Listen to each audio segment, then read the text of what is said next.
Haleluya.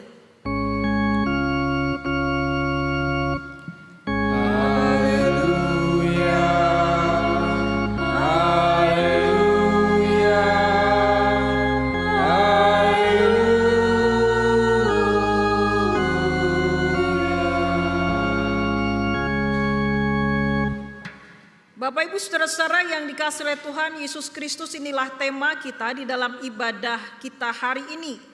Berbahagia yang benar. Nah, seperti apakah berbahagia yang benar itu? Kalau temanya atau judulnya berbahagia yang benar, adakah berbahagia yang tidak benar atau keliru? Kita mau mempergumulkan itu. Nah, Aristoteles, salah seorang tokoh filsafat Yunani, itu menjelaskan dalam filsafatnya atau dalam pergerakannya bahwa ada 4 tahapan dari kebahagiaan dan masing-masing orang memiliki perspektif atau berada pada tahapan yang berbeda. Ya, tahapan yang pertama adalah kesenangan material atau indrawi. Ini kebahagiaan yang dasar dari kesenangan fisik atau barang.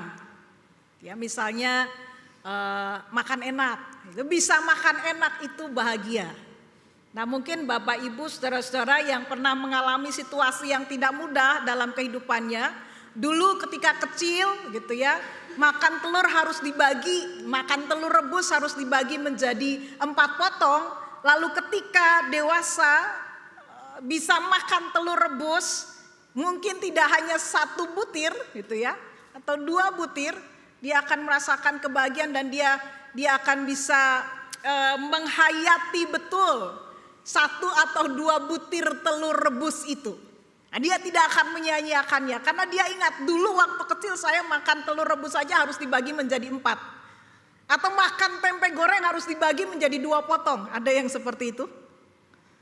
Ada ya? Ya, karena itu sekarang kalau makan tempe, bisa makan tempe utuh aja atau beberapa potong, rasanya seneng banget. Tapi hati-hati mungkin yang punya asam urat itu ya, supaya jangan kebablasan. Mungkin seperti itu. Itu kesenangan. Jadi bisa makan enak udah bahagia. Lalu bergerak ke tingkat yang berikutnya adalah soal pencapaian. Ya. Seorang merasa bahagia kalau dia bisa mencapai apa yang dia cita-citakan. Dia bisa mencapai puncak kekuasaan. Dia bisa unggul dari orang lain. Nah, itu bahagia. Tetapi kemudian biasanya orang yang semacam ini yang meletakkan kebahagiaannya pada tahapan yang kedua, itu akan sering kali menghadapi situasi-situasi yang juga tidak mudah. Ketika dia melihat orang lain jauh lebih berkuasa dari dirinya, dia tidak terima, enggak rela. Ketika ada seseorang yang prestasinya jauh melampaui dirinya, dia menjadi iri dan cemburu. Maka kemudian dia akan berjuang sedemikian rupa, entah dengan cara-cara yang benar atau cara-cara yang tidak benar, supaya ia tidak merasa tersaingi kembali. Ya. Bergerak semakin ke atas adalah kebahagiaan dari berbuat baik, kebajikan atau sosial. Gitu ya. Dia merasa bahwa dengan dia bisa berkontribusi terhadap kehidupan orang lain, dia bahagia. Ya. Dia bisa menjaga hidupnya tetap aman di tengah-tengah masyarakat, dia bahagia. Kebahagiaan yang lebih menjaga relasi, ya, menjaga relasi dengan orang lain, ya, sehingga dia bisa berdampak secara positif. Dan yang terakhir adalah kebahagiaan yang paling tinggi, yaitu eudaimonia dalam bahasa Yunaninya, ya, kebahagiaan yang melampaui dirinya sendiri, mencari kebenaran yang mutlak, hidup di dalam cinta kasih seorang terhadap yang lain, mencari apa artinya saya hidup. Ya. Mencoba menggali makna yang terdalam, lebih kepada pencapaian spiritual. Dia mencari terus potensi-potensi yang ada di dalam dirinya supaya dia boleh mengalami kebahagiaan yang sesungguhnya. Hari ini ketika kita membaca sabda bahagia di dalam Matius 5 ayat 1 sampai dengan ayat yang ke-12, Bapak Ibu Saudara-saudara, kita diperhadapkan pada pertanyaan, misalnya dari tahapan-tahapan yang diberikan oleh Aristoteles, kita berada di mana? Lalu membandingkannya dengan khotbah Yesus di bukit, apa sebenarnya yang aku atau kita cari di dalam kehidupan ini? Kebahagiaan yang semu yang kita cari atau yang kita ciptakan, atau kebahagiaan yang pasti yang Yesus berikan? Siapa yang kita ikuti dan apa yang kita pegang untuk kebahagiaan yang benar itu? Dalam khotbahnya di bukit, Bapak Ibu Saudara-saudara, Tuhan Yesus mengajarkan kepada kita untuk belajar tidak meletakkan kebahagiaan kita pada apa yang dunia ini standarkan. Henry Nouwen pernah berkata bahwa orang sering kali terperangkap atau masuk dalam jebakan standar dunia untuk sebuah kebahagiaan. Aku adalah apa yang aku miliki, aku adalah apa yang dapat aku lakukan, aku adalah apa yang orang lain katakan tentang aku. Apa yang aku miliki? Yang orang lain tidak miliki, kita bahagia. Apa yang dapat aku lakukan yang orang lain tidak bisa lakukan? Apa yang orang lain katakan tentang kita? Kalau apa yang orang lain katakan tentang kita jauh berbeda dengan apa yang kita pikirkan, apa yang kita harapkan dan kita rasakan, maka kita sudah masuk dalam jebakan standar yang kedua ini, yang Henry Nouwen katakan. Karena itu Bapak Ibu Saudara-saudara yang dikasihi oleh Tuhan Yesus Kristus, di hadapan murid-murid dan orang banyak yang mendengarkan sabdanya, Yesus menyampaikan arti berbahagia yang sebenarnya.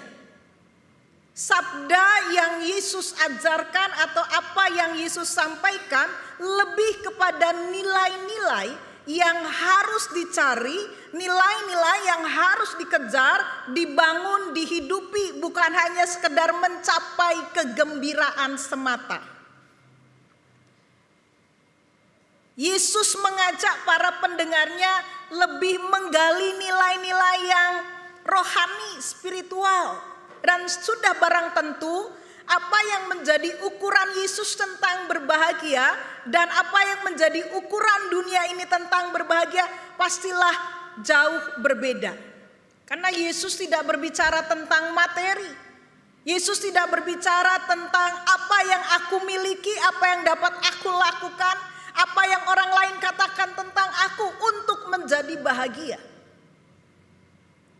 Yang Yesus ajarkan adalah bahwa apa yang dunia ini dorongkan atau perhadapkan kepada kita sifatnya sementara, tetapi ada nilai-nilai yang kita tetap bisa merasakan kebahagiaan, dan nilai-nilai itu adalah nilai-nilai kerajaan Allah.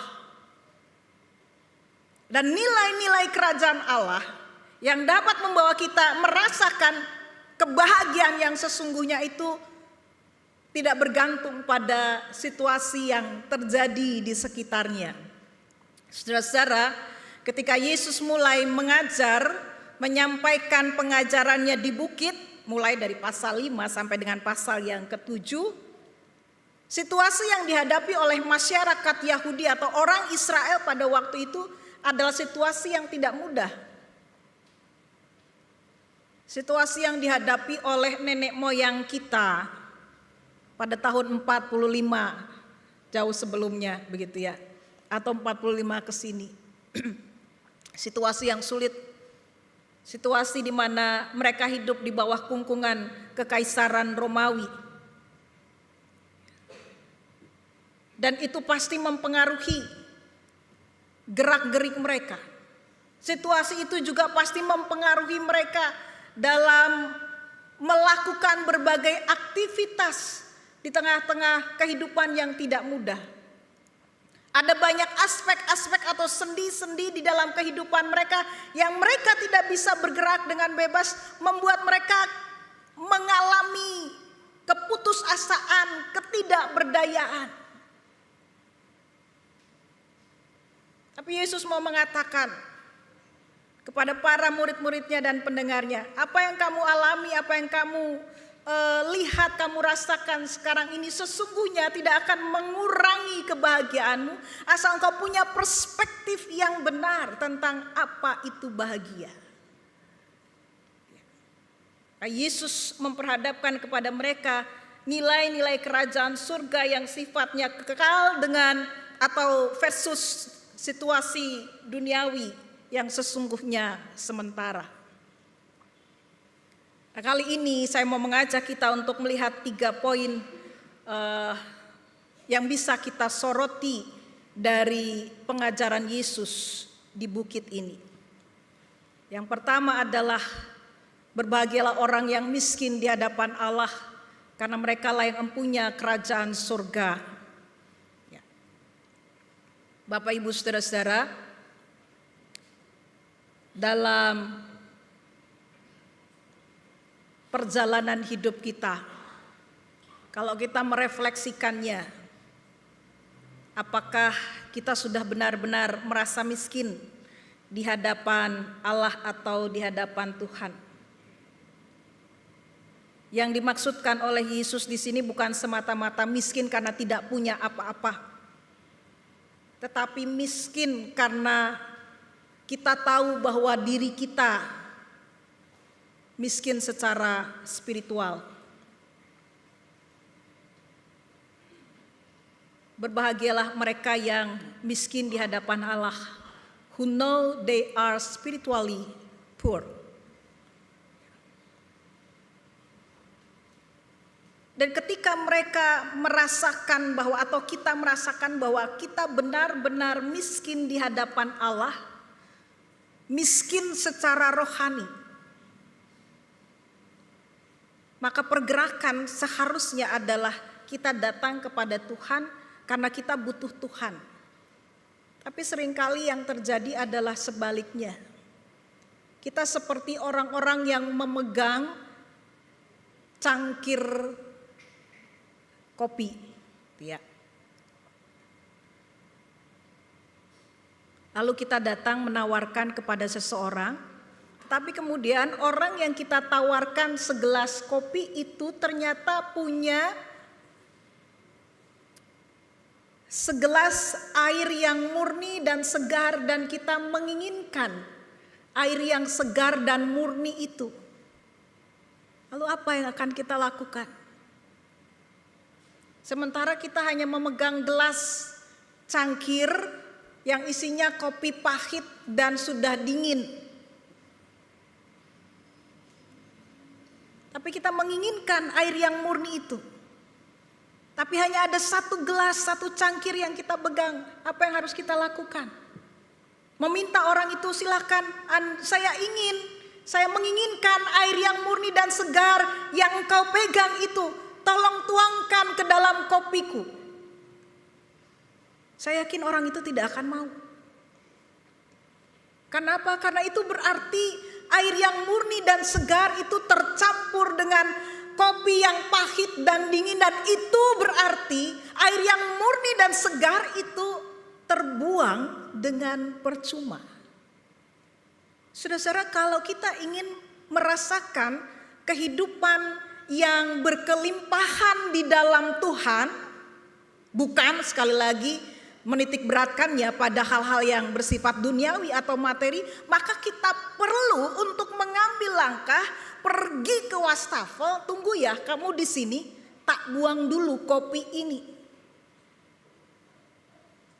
Saya akan datang kembali. Artinya kita mengakui Tuhan, ada banyak hal yang sering kali memberatkan langkahku untuk datang kepadamu, yaitu keakuanku, keangkuhanku, kesombonganku. Saudara-saudara, dunia menyuruh kita mengisi gelas hidup kita dengan prestasi, harta, dan pujian. Salah enggak? Enggak salah, tetapi akan menjadi salah ketika kebablasan. Oh, itu aku bisa berprestasi karena aku punya harta yang banyak karena aku mendapatkan pujian karena aku, dan aku. Tapi kemudian keakuan itu kita sadari tidak dapat memuaskan kebahagiaan kita. Kita datang kemudian pada Tuhan tapi dengan tetap membawa keakuan kita. Sama juga bohong. Karena itu kita perlu menyadari siapa diri kita di hadapan Allah. Kalau kita butuh Tuhan maka kita harus berani membuang segala keakuan kita. Membuang segala sesuatu yang membuat hidup kita menjadi sia-sia. Kita harus berani menjadi kosong untuk bisa menjadi penuh di hadapan Allah. Ini yang pertama, sorotan yang pertama. Sorotan yang kedua adalah hidup dalam belas kasih. Bapak Ibu saudara-saudara yang dikasihi oleh Tuhan Yesus Kristus. Sekarang ini dunia penuh dengan transaksi. Demikian juga dengan kita. Tetapi Yesus mengatakan berbahagialah orang yang murah hatinya karena mereka akan beroleh belas kasih. Saudara-saudara, ketika kita melihat ada seseorang atau beberapa orang yang membutuhkan uluran tangan kita, lalu kita berkata, Tuhan, saya mau, aku bisa nih nolong dia. Tapi kemudian kita bertransaksi. Hari ini kamu tak tolong aku ya. Hari ini aku menolong kamu. Tapi besok kamu juga harus mau menolong aku, tetapi dengan lipatan yang lebih. Hari ini aku menolong kamu dengan satu, saya suka selalu memakai istilah ini, dengan 1 gelas beras yang ada di tempayanku. Besok kalau aku mengalami kesulitan, bukan hanya 1 gelas beras, tetapi mungkin 2, 3, 4 dan 5 gelas beras yang harus kamu kembalikan kepada saya. Itu berbelas kasih tetapi juga bertransaksi. Bapak Ibu, kalau kita memiliki belas kasih, ya nyatakanlah itu. Kalau kita mau memberilah dengan tulus dan ikhlas. Jangan lagi diingat-ingat, kemarin saya sudah ngasih berapa ya? Kemarin saya sudah memberi berapa ya? Kita memberi karena kita sudah banyak menerima. Menerima pengampunan dari Tuhan. Kenapa? Bukan itu juga yang kita berikan kepada orang lain. Pengampunan. Pertolongan. Bapak Ibu saudara-saudara yang dikasihi oleh Tuhan Yesus Kristus. Mari kita nyatakan belas kasih. Tetapi bukan dalam rangka bertransaksi, melainkan karena kita sudah banyak menerima. Sorotan yang ketiga yang saya refleksikan dari Matius 5 ayat 1 sampai dengan 12 adalah berbahagialah orang yang membawa damai, mengupayakan damai. Saudara-saudara, tidak ada bantuan yang lebih berharga, bernilai bagi sesama selain menolong orang itu dapat berdamai dengan dirinya dan dengan pihak yang bertikai. Dan bukankah Allah telah mengupayakan dan mewujudkan pendamaian itu? Dalam keseharian kita akan berjumpa dengan banyak konflik. Yesus juga berkata, kamu akan berjumpa dengan banyak konflik dalam situasi yang seperti ini. Jangan hindari, tetapi aktiflah mengupayakan pemulihan, perdamaian. Belajarlah untuk mendengar tanpa menghakimi, tanpa menyudutkan, tanpa menuding. Kalau ada konflik Bapak Ibu Saudara-saudara, coba mari kita jujur. Kita ini lebih sering jadi kipas angin atau pemadam api. Kalau kipas angin ya berarti kita membawa angin gosip dan provokasi. Jadi kompor. Sehingga api konflik itu semakin membesar. Atau kita menjadi pemadam api.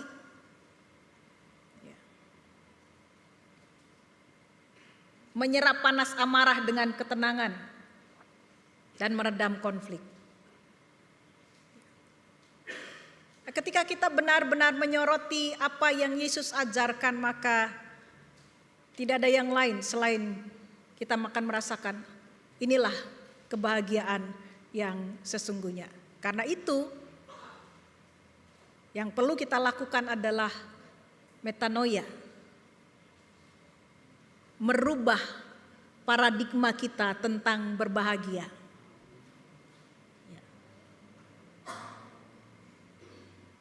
Kita beralih, mungkin selama ini kita berpikir bahwa kebahagiaan itu kalau aku memiliki, aku dapat, gitu ya. Aku mendengarkan apa yang baik, apa yang manis, apa yang indah. Ya.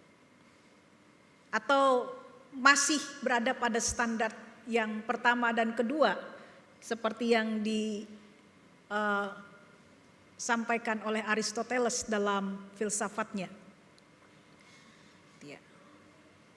Kita mesti merubah sudut pandang kita, paradigma kita. Berpindah dari kebahagiaan yang berbasis mendapatkan, to get, menuju kebahagiaan berbasis menjadi, to be.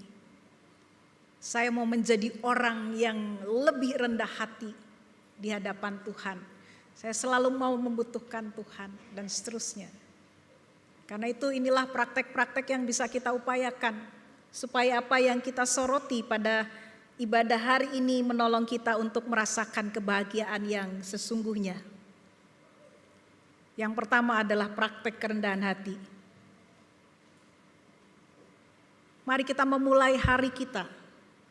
Bukan dengan membuat daftar, ya, to-do list. Melainkan dengan pengakuan bahwa kita sepenuhnya bergantung kepada Tuhan, membutuhkan Tuhan. Tuhan, aku kosong tanpamu. Dan saya yakin ketika kita mengulurkan tangan ke atas, tangan Tuhan pun akan terulur atas kita. Berhentilah untuk mencoba menjadi Tuhan atas hidup kita. Yang kedua, hidupilah gaya hidup yang penuh dengan belas kasih. Dunia berkata, saya memberi supaya saya menerima. Tetapi Yesus berkata, saya memberi karena saya sudah menerima.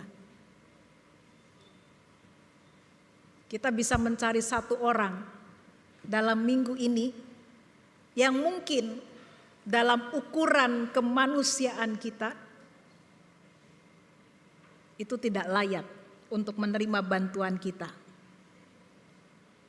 Tapi kita mau ke sana. Kita mau menyatakan belas kasih Allah kepadanya. Bisa Bapak Ibu? Kira-kira bisa enggak menghidupi gaya belas kasih ini? Harus bisa, karena Yesus sudah meneladankannya. Yang ketiga, jadilah arsitek yang membawa damai di tengah-tengah kehidupan. Di tengah-tengah budaya yang penuh dengan amarah dan perpecahan, jadilah jembatan, bukan jadi tembok. Yesus sudah menjadi jembatan antara kita dengan Allah Bapa kita, dengan mengorbankan dirinya. Maka kita pun mau menjadi jembatan, supaya api kebencian boleh padam. Supaya kita boleh menghadirkan keadilan, supaya kita boleh melahirkan pemulihan. Yang ku kehendaki adalah kerendahan hati, kesetiaan, dan keadilan. Bukankah itu yang diserukan oleh Nabi Mika? Karena itu marilah kita terus mencari hikmat Tuhan dan meminta hikmat Tuhan. Supaya apa yang kita dengar dalam ibadah hari ini dapat kita lakukan dalam hidup kita, dalam pekan kerja kita yang baru. di sepanjang hayat kita. Tuhan memberkati. Amin.